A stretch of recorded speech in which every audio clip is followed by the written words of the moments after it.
Dance Mom Chat. This is Alexis Sams, the owner of ANS Fitness and Physical Therapy. For those of you who might be joining me, thanks for tuning in. I said I was going to create this time just to answer any questions or just brainstorm about anything that you guys might be wondering in terms of dance conditioning, strengthening, proper stretching. I kind of just, to celebrate National Physical Therapy Month. So for those of you who don't know, I'm a physical therapist. I've been working as a PT for about 10 years now, and I'm also a dance instructor, and I've been doing that for way longer than I can even count.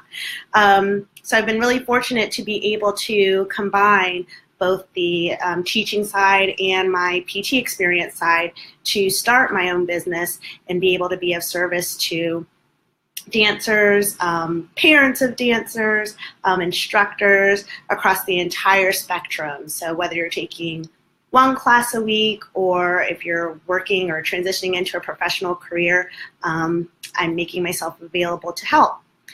So with that said, a couple of you turned in questions already, so I was going to kind of start with that. Thank you everybody who's already joined. I see Fitz, I see Daria. Hey guys, how you doing? Thanks for tuning in. Hey Stephanie, how are you doing? Thanks for tuning in. Don't go too hard on me, Stephanie. I know how you are. But like I was saying, a couple of you guys have turned in some questions, so I'm going to with that, and then I'll kind of transition into some of you guys are already starting to comment. I see Stephanie already has a question, so I'll make sure that I address those as we kind of go along. So a couple of people had different questions earlier about tendinitis, and I'm going to try to tackle all things tendinitis into some couple of take-home points to help put you on the right track to helping your dancer manage their tendinitis. Hey Ashley, how you doing? So tendinitis. Most of you guys already know it's a type of inflammation and it usually involves the tendon, and we kind of stop there sometimes. A lot of you are familiar with icing right after to calm down inflammation, which is wonderful. And I think the couple of points that I want to make in terms of managing it in the short term and managing it in the long term is, in short term first, make sure that you're working or that your dancer is working with as close of a professional who has a dance background to help manage their symptoms, but also communicating with the instructor as they progress through the management of the symptoms and of the injury that they're having. A lot of times the number one link that's missing in managing a lot of injuries is communication. So we've got a super motivated mom who wants to take care of their kid, which is great. We've got a dance teacher who knows that the kid is really talented, and that's great. And then we might have a doctor or we might have a physical therapist who is looking out for the safety of the dancer. And that's great. But a lot of times they don't all talk to each other. So if dance moms and dads and the family members can kind of be that linking man to linking the communication between everybody who's involved in your dancer's care, I think that would be the number one thing to put your dancer on the road to faster recovery and safer recovery. Things you can look out for or questions that you can gently ask just to make sure that your dancer is getting the best care that they need. Make sure that in terms of medical type care, make sure that you're working with somebody who kind of has a little bit more of a whole body approach. I'll take Achilles tendinitis as an example. The back of the ankle hurts, so we tend to get tunnel vision for the back of the ankle, which is good in terms of management of the symptoms, getting rid of the pain, but not always the best approach for ultimately managing the entire scenario or managing the entire situation.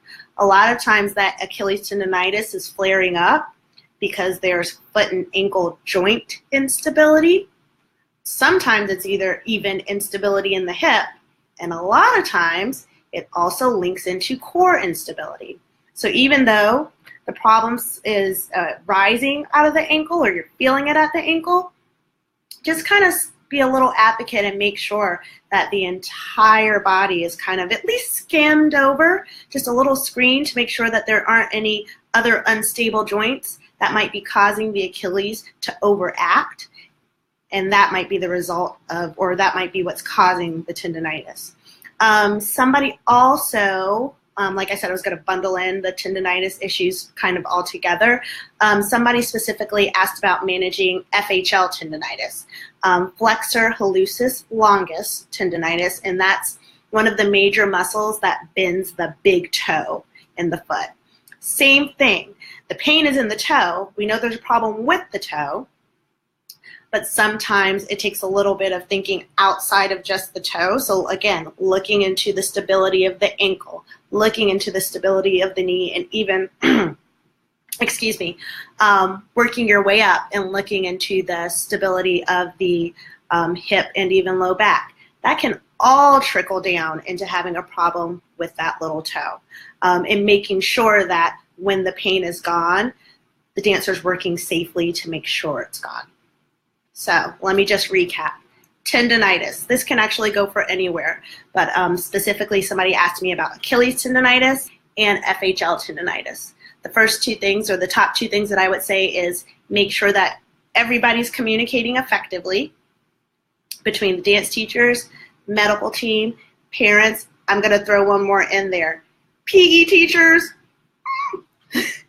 I do a lot of communication and note writing for PE teachers, especially if you've got a dancer who's really serious, whether their commitment for the specific season is heavy, or if they're already starting to go into a direction of transitioning into dance for their career. I spend a lot of time communicating with PE instructors, just letting them know that somebody's caring for them, somebody is looking out for their interests and helping to manage their symptoms, and I'm asking for their help to comply with avoidance of certain aggravating activities until we can get the pain and hopefully the instability or the weakness issues under control for that dancer.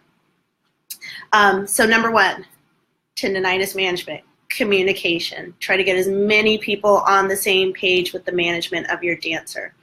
Number two, double check and just make sure that joint stability is considered, and we're just looking a little bit outside of the box, so not just at the origin or the source of the pain, but the joints surrounding it. So in the terms of the Achilles or the FHL tendonitis, we're talking about ankle stability, hip and knee stability, and probably want to double check with core and trunk stability.